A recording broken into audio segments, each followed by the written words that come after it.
Bagaimana agar kita semuanya punya semangat dakwah sebagaimana semangat dakwahnya para ulama, sebagaimana semangat dakwahnya orang-orang yang dekat dengan Allah Subhanahu wa taala.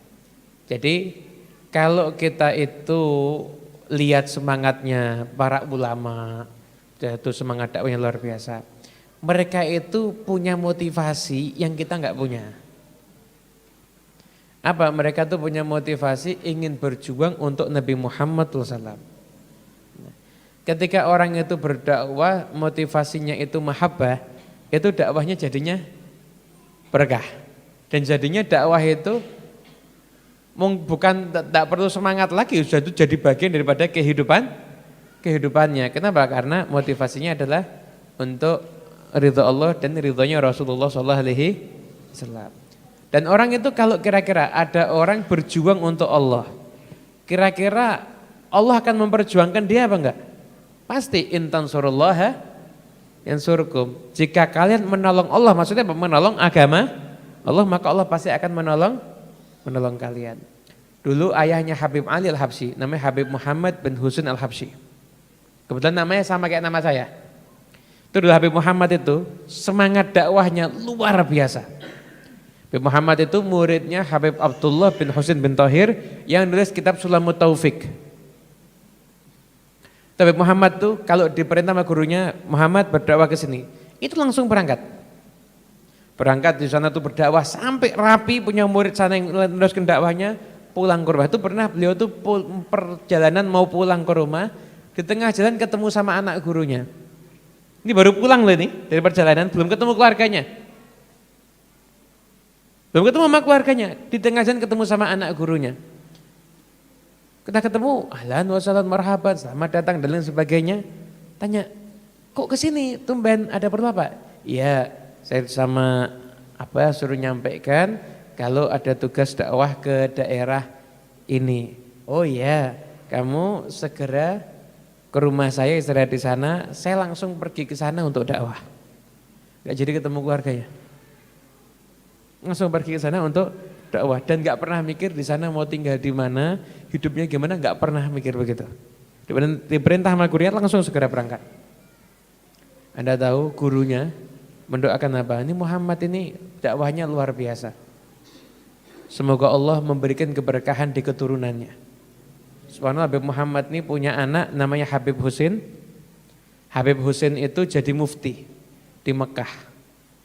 Mufti di Mekah, gurunya Kiai Haji Hasyim Asy'ari, gurunya Syekhona Khalil, sanadnya Syekh Mahfud At-Tirmidzi, Syekh Yasin, itu semua ke Habib Husain bin Muhammad bin Husain Al-Habsyi.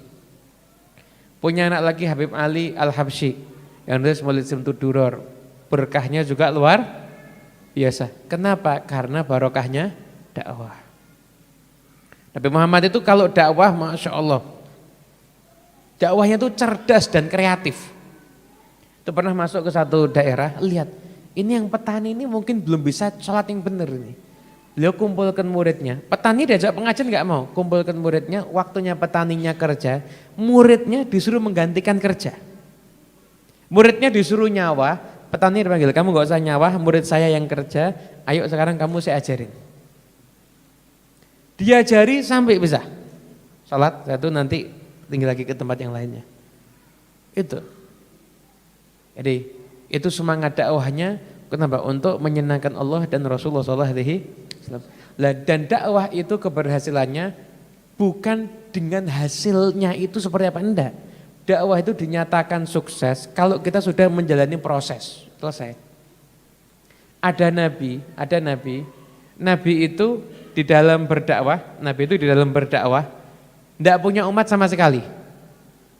Enggak punya umat sama. Kira-kira ada enggak nabi gagal? Nabi dakwah sampai di akhirat, semua nabi sama umatnya ini enggak punya umat nabinya. Gagal apa enggak nabi ini?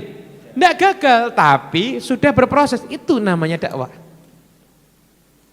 Ada orang tinggal di satu daerahnya Masya Allah, mungkin maaf ya, Texas.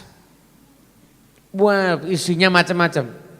Dia tuh macam-macam usaha untuk mengerahkan segala kemampuan untuk berdakwah. Yang datang pengajiannya maksimal orang 10. Ada lagi orang masuk satu daerah, caranya nyantai. Dia nyantai aja buat pengajian yang datang 1000, 2000. Di sisi Allah di hari kiamat nanti yang Allah nilai, kenapa? Yang prosesnya itu lebih susah yang Allah nilai. Jadi kita dakwah jalani proses. Itu jalani proses saja. Jalani proses, yang penting ngajak dengan cara yang terbaik. Tahu nggak namanya dakwah itu? Dakwah itu namanya ajakan, ngajak orang tuh kayak ngajak orang ngundang makan. Jenengan tuh mau dakwah jenengan kayak orang yang ngundang makan gitu loh. Orang kalau ngundang makan kira-kira gimana? Ada ngerayu, ada menariknya itu. Kamu kok makan sama saya?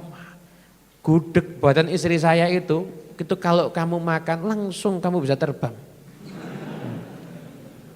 Kan ngerayu-ngerayu dikit dan.